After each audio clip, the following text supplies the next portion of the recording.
Hi viewers, welcome to Telugu wallet.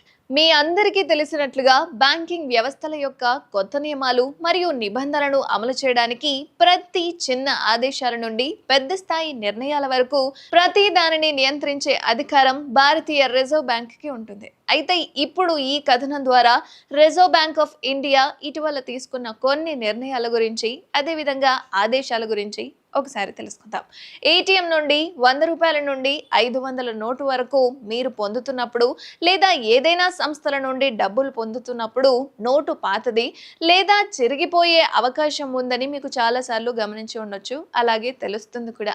అయితే ఆ సందర్భంలో దాదాపు ఏ దుకాణం కూడా ఉండదు. ఈ కారణంగా చాలా మందికి అసలు ఏం చేయాలో తెలియదు. ఎందుకంటే చినిగిన నోటుని ఎవరు తీసుకుంటారు చెప్పండి?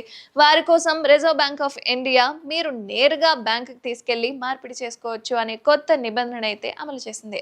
మొత్తానికి రిజర్వ్ బ్యాంక్ ఆఫ్ ఇండియాను ఆ బ్యాంకును మీరు ఒకవేళ నిరాకరించాలి అనుకున్నప్పుడు, ఒకవేళ బ్యాంక్ సంస్థ వాళ్ళు నిరాకరిస్తే కనుక దాని మీద మీరు ఫిర్యాదు చేసే అంశం కూడా, ఆ ఎంపికను కూడా మీకు అందిస్తుంది. అయితే ఈ సందర్భంలో మీరు నోట్ల పరిస్థితి గురించి, నియమాలు మరియు సమాచారాన్ని తెలుసుకోవడానికి బ్యాంకు శాఖకైతే వెళ్ళాలి.